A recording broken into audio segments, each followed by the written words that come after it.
And welcome back, everyone, to another edition of Going for Two, presented by our dear friends at Home Field Apparel. I am your host, the publisher of the Extra Points newsletter, Matt Brown. I am joined here by Bryan Fischer, my colleague across D1 Ticker. It is good to be with all of you here. Forgive me if my voice sounds a little bit weird, if I'm having to stop for breath a little bit more often. This is my first day when I'm well enough to actually talk for more than 10 minutes without sounding like I would be digging coal with Boyd Crowder for the last 10 years. Well, It's been a rough couple of days, man. yeah, the improvement from yesterday to today is remarkable. So I will give you that. But thanks for toughing it out. I guess do we term this this is kind of more the regular podcast, since we do one on Friday. But this is kind of the emergency edition, I guess, to get I you out of guess. bed. We were only going to do one this week. I even mentioned it in yesterday's solo pod. But good to have you back. I guess the news never stops, and it gets you out of bed. Yeah, there's no good time to be sick, right? And if you missed this earlier, I even missed a couple of days on Extra Points. Did you know there was more than one kind of influenza? I Like did not. I, Well, I I guess so, just because the kids are getting their shots right about now, so gotten a few of them. So I was actually looking on the sheet. It's like dash so and so and all this. So I guess I was aware, but probably not in terms of your case, as many virus strains as there are. yeah, I had no idea. Sort of like, well, the good news is you don't have the coronavirus, but did test positive for influenza A dash like some software serial number or something. And I'm like, oh, is that good? And I'm like, oh, actually, it would have been better if you got the coronavirus. I'm like, oh, son of a no. So anyway, I'm feeling a little bit better now. But because the universe constantly conspires to make it so I'm unable to effectively actually take a long enough time away from everything to fully recharge. Stuff keeps happening. And as I was driving to CVS today to pick up some more Theraflu, I saw that the NCAA has hired a new president. In case you missed this, in case you missed the earlier Extra Points I wrote about this, that new president, Massachusetts Governor Charlie Baker. And the initial response that I saw on Twitter from this was mostly a collection of people quote tweeting it and going like, "Wow, that's a surprise." Really? Like, because the last several NCAA presidents have all been university administrators. They've either been athletic directors, they've either been NCAA staffers, or they've been university presidents. Governor Baker is not any of those things. Outside of a extremely brief and thoroughly undistinguished basketball career at Harvard, where as best as I can tell, he played in 8 games 1 year and averaged like under 2 points a game. Really, no meaningful connection to not just college sports, but sports in general. And so there was a lot of surprise. So let me ask you this. Like I can tell you, I did not have Baker on my immediate list of people that I thought was going to get this job. I wasn't surprised it was a politician. Did you see this exact thing coming here? Or were you better plugged in than I was? Well, I think you'd started to hear rumors that this was getting close to a Yeah. decision ultimately being made. Heard some things prior to going to Vegas last week that a few people had maybe pulled out of the search, which is either code for they didn't get the job, or they knew it was going to somebody else, or they got it talking about salary and said, oh wait, this is not for me in terms of Yeah. this flack job. That's a little too low for me. But you're right in terms of maybe thinking it was a politician. I think that was kind of the vein that I don't think this was the only person that they interviewed. And frankly, I pointed out kind of back in September is Turnkey ZRG was handling the search. They've gone outsider for a lot of these positions recently, in terms of their high profile searches. That's kind of been their MO. They landed Brett Yormark out of the Big 12. They had George Kliavkoff to the Pac 12. Really, the only kind of insider research they've conducted recently was Jim Phillips, and that was a while ago for the ACC, which is really more presidential driven in terms of what they ultimately wanted. I think when you do have these kind of search firms that kind of go out and they say, hey, what kind of leader are you looking for? And there was a 6-page description that they ended up coming up. Well, that told me that the NCAA Board of Governors, the search committee that is part of that, really didn't have any idea in terms of who they wanted to kind of go after. And so that's Yes. why when you kind of open the floodgates in terms of candidates, you thought, who could this end up being? And ultimately it was a politician. Although I will say it, at least there was some name recognition, some faint name recognition where I didn't have to necessarily Google a George Kliavkoff back in Yeah. those days. So that was the only difference this time around. But no surprise they went with politician. Yeah, that was my exact. It's funny. That was almost my exact thought. It was like, at least I know who this person is, and knew a couple of things about them. I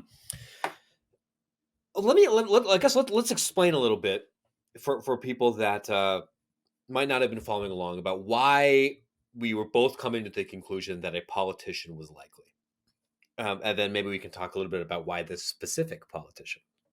So, in Vegas, and I guess we haven't really even had a chance to thoroughly kind of debrief a lot of the things that happened there because as soon as we got back, I got cholera or whatever it was that happened after I came back from the trip. Um, every Power Five commissioner and many other individuals, they spoke with you. They spoke with some of our colleagues with Connect, and then they were up on stage talking to some of our reporter colleagues throughout the industry or folks at Sports Business Journal. And I Well, there recreate. was only one entity, us, Collegiate Sports Connect, that actually asked all those commissioners that stopped by our set, what would you get? What kind of advice you would give the next NCAA president? So somebody was a little bit more prescient with their questioning. I guess I'll just Well, sneak that in there for all our listeners there. this is why we're the true serious professionals Exactly. in this whole thing, right? Um, and not just advice for but also what kind of characteristics you want. And I distinctly remember this from Greg Sankey, and I know he wasn't the only person that reiterated that this is becoming more of a political kind of job, and it's political in two ways. I think it's political in that it is an administrative job with so many extremely varied constituencies, both big schools, small schools, religious schools, Stanford, the opposite of religious schools, where you kind of have to be a political minded person to cobble together any kind of consensus, big budget, small budget, everything. Um, but also political in the sense that you're going to spend more time in Washington, D.C. and working more with lawmakers. And part of that is because higher education itself has become more political, and also because college sports, uh, their near term future is more closely tied to Congress, is particularly with their ability to enforce almost any kind of regulation. Um, so it would make sense. And if that's the case here, and the last couple of people within higher ed haven't really worked out, I think we both would agree Mark Emmert didn't work out, even with a couple of the good things he did, not an effective leader at the end. Somebody who has more political experience may check more of those boxes.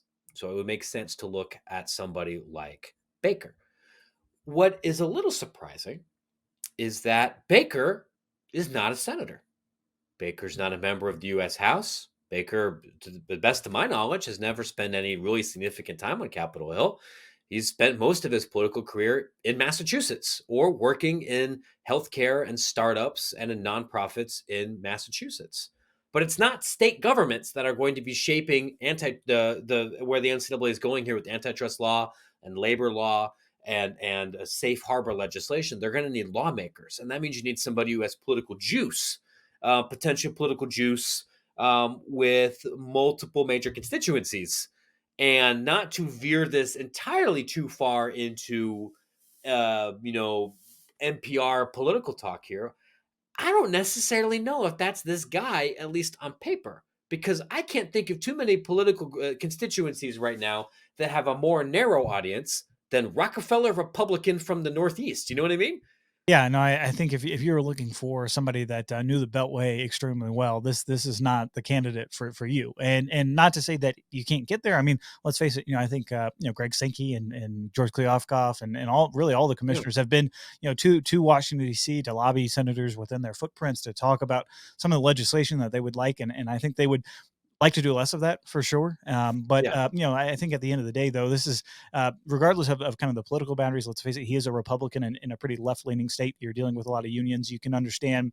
Yes, it's somebody that can cross the aisles a little bit, so that is at least in his corner. But this is going to be something that he's going to have to build some consensus around, and he really does have that one job. I think this is a higher. I mean, he's going to be turning 67, I believe, next year. So he's not really too far off from where Mark Emmert is in terms of retiring at 69. mind. So No, this is a very kind this is of not a long-term job. this is not a long-term job. It would be surprising if he ended up matching the Emirates 10 years here. It's probably going to be a 5, 6, 7 year type of deal before we're going through this again. But he really has one kind of big job. I think as soon as the hire announced, this is somebody that has to at least make the case to constituents to get everybody on the same page. Number one, and then number two, obviously get that antitrust exemption. That is the biggest thing that the NCAA leadership, I think, wants and is going after. They've kind of dabbled in it a little bit, but I think the signal that got sent up in terms of the bat signal towards Washington with this hire is that, hey, we're going to be really pushing this and pushing it hard. And I think there's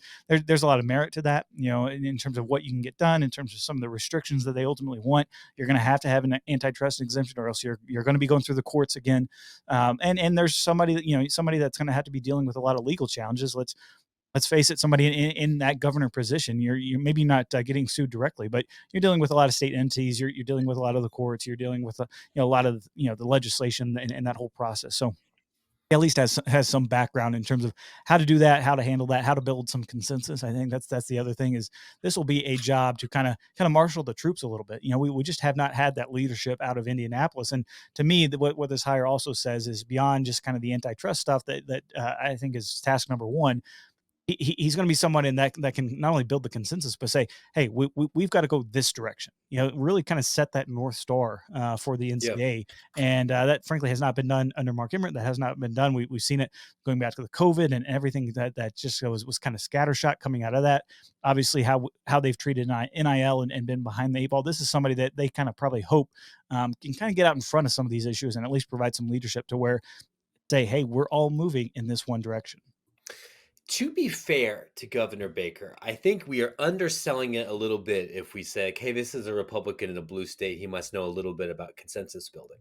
I mean, back in October, this guy was the most popular governor in the entire country. And he had won re-election, if I'm not mistaken, by attracting more Democratic votes than the Democratic candidate did, which is very difficult to do, especially in this political climate and in a place like Massachusetts. I wrote about this a little bit earlier today too. Taking a page from what I remember from school and from my past life from a long time ago, there are other Republicans who have done this playbook in New England of a socially permissive but very fiscally conservative kind of hyper competent bulwark against legislative excess kind of guy. The Vermont's governor is a Republican. Massachusetts has elected like 3 or 4 of these guys. Bill Weld, Mitt Romney were Republican, libertarian-ish kind of guys there. Angus King was the governor, and now he's an independent senator in Maine for a long time. Your constituency allows for that, and there is absolutely something to be said for you have to be able to be good at coalition building to govern that way. It's a hard needle to thread. You can do it. People have done it before, and that speaks to competence beyond what he was able to do in the private sector. It's a different kind of constituency in the NCAA. And I mean that not just for the getting all of the presidents together. You are absolutely correct. There hasn't been a unified mission. There hasn't been a unified statement of purpose or this is what we want college sports to be. It's been very reactive. But even beyond that, your constituencies are now not just the university presidents that Emmert, for all of his faults, did care to try to cultivate, but your athletic directors. On some level, it includes some coaches who are much more conservative politically and culturally than athletic directors, who are in turn more conservative than university presidents generally. And now your constituencies are going to include athletes, including potentially some labor activist groups, and then now lawmakers. And to put it bluntly, you can be a Republican governor in Massachusetts and be very popular and tell every single person who thinks and votes and acts like J.D. Vance and Blake Masters to go to hell. Because there aren't enough of them in Massachusetts to matter. There are plenty of Republicans. There aren't 45% of your state are those kind of Republicans necessarily. But if you want to go get something if you need something out of Congress, especially now that Kevin McCarthy's going to be the Speaker of the House, probably, for the next term, I think that's going to be harder to do. Just given the math of who's there. So I'm not saying he can't do it. I'm not saying it's impossible. I can understand the NCAA's thinking here because this is a kind of a crappy job. I think a lot of other people didn't want it, but it's going to be tricky to cultivate whatever kind of group that he needs here, especially because, well, I'm sure he's a very smart, competent person.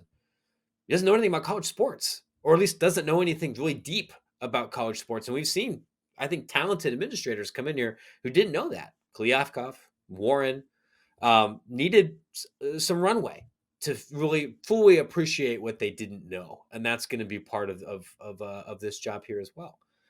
Um, Yeah, no, I there, think that last point about reaching out to athletic directors is going to be interesting because you think somebody coming into this position not really knowing that, hey, these are the people on the ground, and yeah, yeah, you might have some conversations with some of them, but my guess is initially, this is still going to be somebody that connects to the presidents. Initially connects to the commissioners, yeah. kind of understands they are the first power brokers that you kind of got to go through. But college athletics is not a thing that is just necessarily built on those titles. You got to get into the weeds a little bit on some of these issues. So how well he connects with some of those ads, especially the established ones that have been doing this for a long time, they've seen a lot of these changes, understand where things might be going a little bit better than their presidents, who, let's face it, this athletics is not their day job. And the quicker he can come to that realization that athletics is not the president's day job, I think that the quicker that he will start to understand the enterprise that is the NCAA.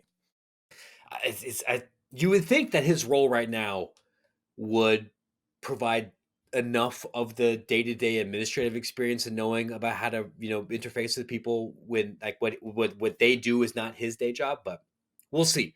Uh, Plenty of politicians have become university presidents before. Some have done okay. Some have done very not okay. We haven't had somebody like him in this kind of role before.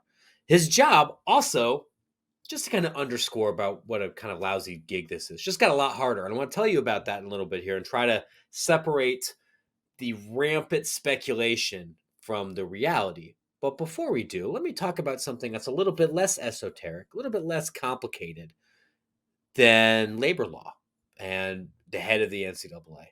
Let's talk about some comfortable hoodies. Let's talk about our friends at Home Field Apparel. This might not be the perfect ad read, but it's the ad read I want to give right now from the heart.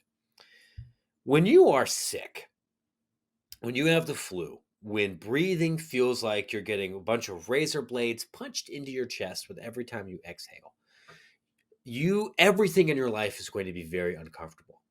What you want more than anything, beyond the sweet release of death, would be comfortable clothes.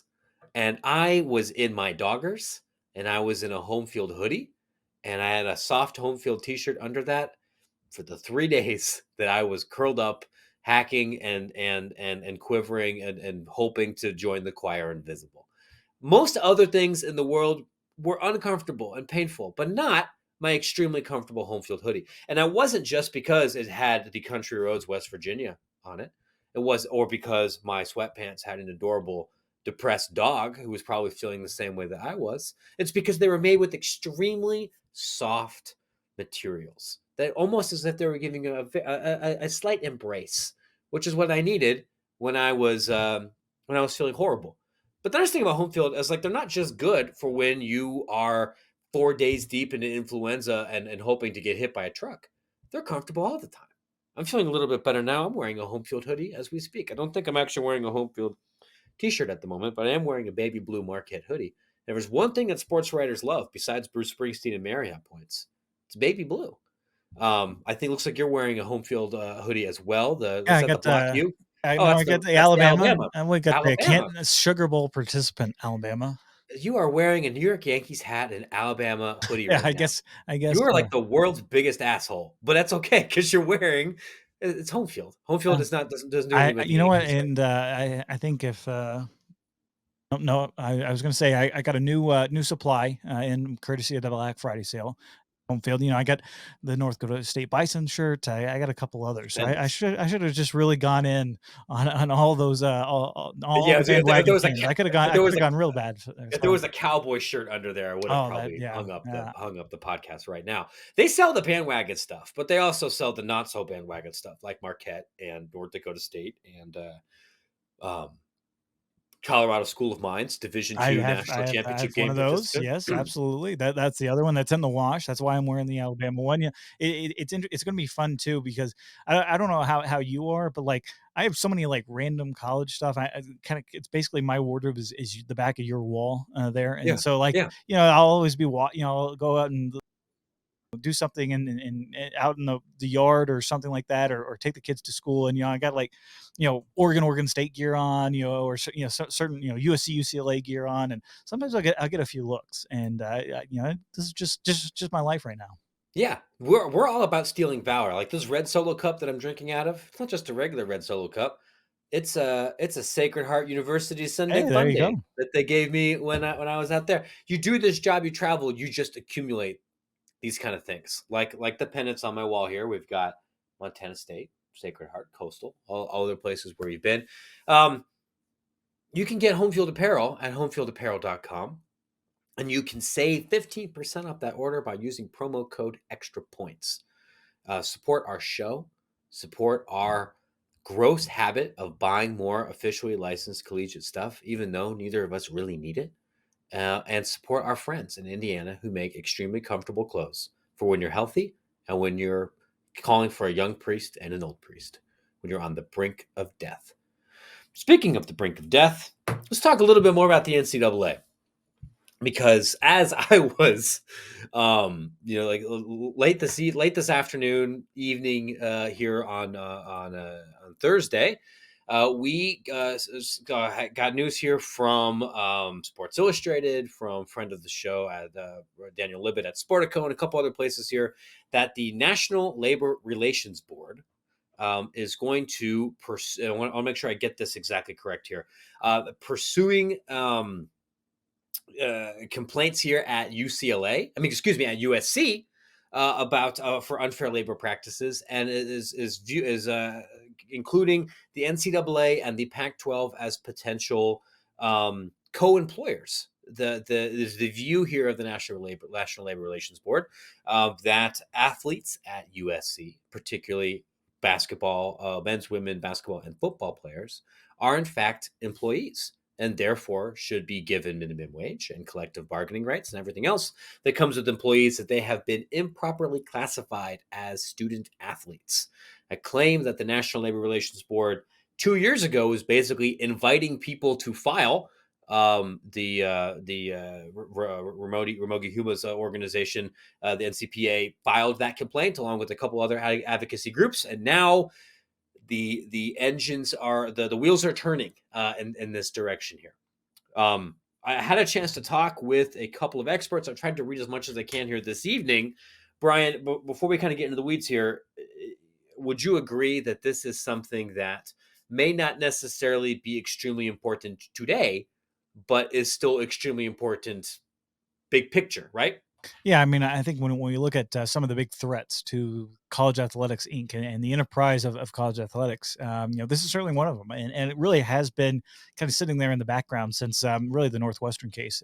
Somewhat similar circumstances. This one's a little different, which we can kind of get into in terms of kind of the technical reasons why it applies to not just kind of USC athletes in the private schools, but a much broader impact in terms of the NCAA that it hits. And I was just kind of thinking as soon as I saw the news cross, it's like are USC and UCLA, not only are they going to the Big Ten and really kind of creating some seismic shocks from the summer, but you go back to the Ed O'Bannon case. Obviously, that kind of changed the face of college sports, given NIL and how it opened things up there.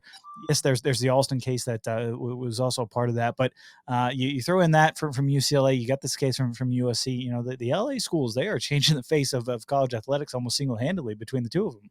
Yeah, you're not kidding, right? Where in 2014, the epicenter of major collegiate change, it was happening in and around Chicago. Now it is definitely in and around Los Angeles. So let's talk a little bit specifically here about why this is different from the 2014 Northwestern and what happens next. So let me start at a very high level and say this. What doesn't happen next is college athletes are now deemed employees everywhere. The NLRB cannot wave a magic wand and make this so. In fact, I think it is fair to say based on my reading of these stories and from talking to our friend and longtime Extra Points reader, Professor Sam Elric at Boise State, and a couple other folks that follow this closely, there are several other steps that need to happen. So NLRB says, "Hey, we think these allegations have merit." The next thing that's going to happen is there's going to be a hearing. The NCAA is going to be involved. It's going to go in front of the administrative law judge, sometime beginning of next year. Based loose. We don't have an exact date for this yet, but based on how the timeline for these things typically looks, we're looking at somewhere between late February to maybe early April for this to happen. And then even then, that ruling could be appealed to a 5-member group at the NLRB too. So I would say we would probably not expect a final answer on this case within the first three quarters of next year. One of the things that's different, though, is that for this particular charge, this is being made from an unfair labor practice, which is a little bit different than what was happening at Northwestern. And in here, the NLRB is finding that it isn't just USC that is one of the employers here, but the Pac-12 and the NCAA as a whole. And as I understand it, and keep in mind, I have been sick and quasi-hibernating for 3.5 days, and I have a bachelor's degree from a good but not great university, and I'm not an attorney. So based on what I know at 8:18 God's time zone on Thursday, if both the administrative law judge and the 5-panel review and everything finds in exactly the NLRB's favor here, this is not a ruling that would impact just USC. It's not a ruling that would just impact private institutions, which is normally the purview of the NLRB, but one that would impact all of FBS. And I have to dig more whether that would include, Division One beyond that. That the fact that the joint employer theory is what's going to be tested here is significant because that dramatically expands the scope of what falls under the purview of the NLRB. I mean, like, if only private schools were allowed to unionize, like, that would clearly not be a sustainable system, and there would be some kind of public school collective bargaining option pretty soon anyway. But this would force that if the various courts find in that favor. You're nodding here, so it's like I have that right. Yes, yeah, I think that is the key. It is not just a USC case. It is not just a private school case. It is involving the Pac-12 and the NCAA, and I think that is what is really key in terms of, hey, this is going to have a pretty big impact. And yes, it will Yeah. take some time. This is kind of the opening salvo. Obviously, we're at the end of the year. Nobody likes to do a lot of work at the end of the year anyway, but No. sometimes you got to get some decisions out the door. This is one of them, and I think we'll probably have a lot of discussion leading into the convention in January with PA and ultimately with the new president, what kind of strategies they want to form around this. But yeah, this has kind of been hovering, obviously in the background, like I said, for a while in terms of we Yeah. knew there was going to be another labor threat like this, and we'll see ultimately what the rulings end up happening. If you go back to that Northwestern case, if you remember, the vote didn't end up really happening in terms of the unionization effort and getting over the hump. And so even Well, if the players voted against players it. That's voted a, against. and that's a very different. I'm not even going to address that on this show. I've written about that several times. The actual organizing of the athletes themselves is a different battle than creating the legal mechanism to do so, and that part's also very hard. Right. So there's a lot of steps before we kind of get to the quote unquote here they're employees now. Like there's a lot of time, there's a lot of effort, there's a lot of billable hours, which is always inherent to college athletics before we end up getting to some of those stages, if we even do. I think there can be settlements. You can do certain things that revolve around it, from what I'm told. So conferences, they're the legal offices, all their general counsels, they're going to be examining this issue closely. I know this has been on really the top of mind for a lot of school presidents. Not only the last couple of months, but this is kind of one of the big things that they think has been kind of undercovered a little bit, is these type of cases, these type of threats to the enterprise, because it can significantly change it with one ruling very quickly. And I Yeah. think that is kind of the big threat that is looming out there with this case in particular. But you're right. I think that the key to keep in mind is this is not just a private school thing. This can impact a lot of football players, a lot of men's basketball players at really kind of the entire Division One level, and that is the one thing that I think everybody is why they kind of perked up when they saw this news. I think it doesn't feel like an accident that this dropped a couple hours after the new NCAA president was announced. Like, Yeah, is it too well, late for him to back out? yeah, That's kind of well, my more first. surprise. So here is, as we kind of, I guess, wrap this up here. This is, could be wrong about this. This is my like first thought, somewhat contrarian take about these developments, because I think it is not illogical or irrational, and it may not even be incorrect to look at this in conjunction with the Johnson case that's working its way through the federal court system in Pennsylvania right now and say amateurism is definitively on the ropes. You now have two legal challenges with promise going through different systems here that are going to reach the ultimate same conclusion about whether athletes should be employees. It's unlikely, maybe highly unlikely, that the NCAA will prevail in both of those challenges. Therefore, this whole thing, it's on borrowed time.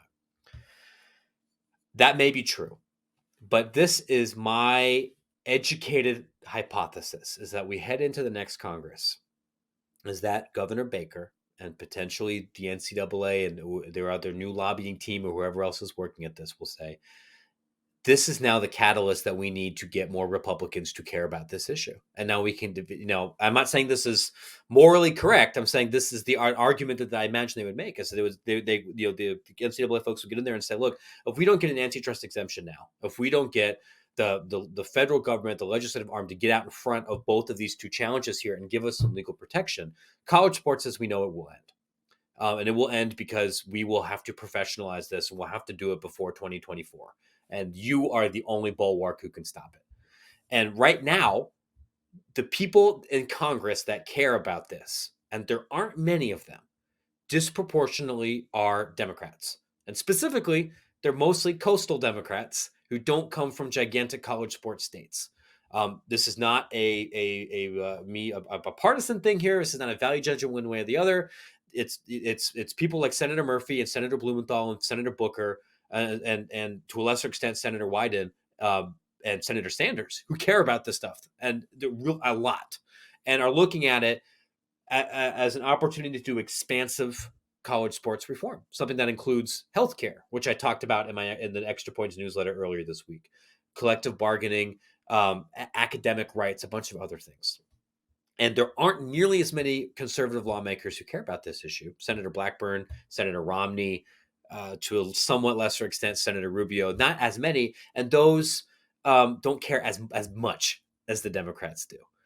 So if this is a chance to be able to light a fire under some Southern lawmakers or some Great Plains or Midwestern lawmakers, I could see a much narrower bill get pushed from the House and force something here. Because push comes to shove, even though it's popular, I think, with sports writers, and even though it may be the most morally popular, the most morally correct thing to do, I am not personally convinced in 2023, with Democrats facing a tough reelection campaign, that maybe everybody wants to take a tough vote that might end what is perceived to be college sports. And they might err on the side of something to roll some of these other things back. So my analysis here is, and my first thought is, I'm not going to pour dirt on the grave of amateurism until I see Oregon direct deposit the first check into someone's checking account. Even if I think it's very clear how the courts feel about this, there are other mechanisms that could potentially throw up a roadblock.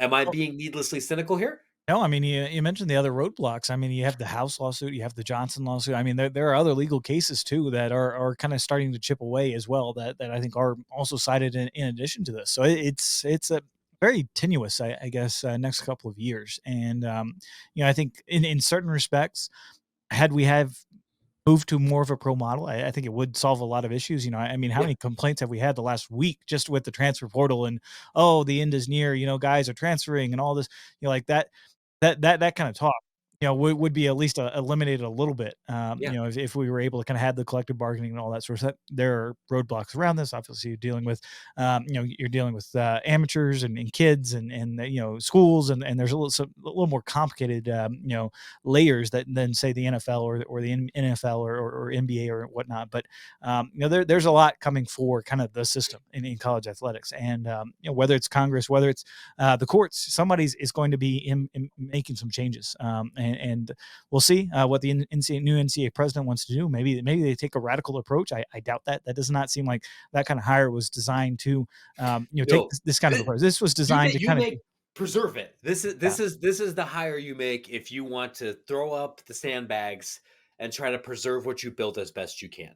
Yeah, absolutely. I mean that was kind of the underlying thesis to the hire was we're not only going to try to get that antitrust exemption, we're going to try to keep the system as we can, in place for as long as we can. But like at the end of the day, this is not a ground shaking hire. This is not somebody who's going to come in and have those bold ideas. This is not Brett Yormark taking over the Big 12 and rattling some sabers. That's not ultimately what's going to play out here. And I think like I said, it's going to end up with a lot of billable hours. I would imagine the college athletics of 10 years from now is going to look a little bit different. I think there's still going to be Ohio State and Michigan playing in the horseshoe and playing in the big house, and how those athletes are ultimately getting onto the field and how they're ultimately compensated.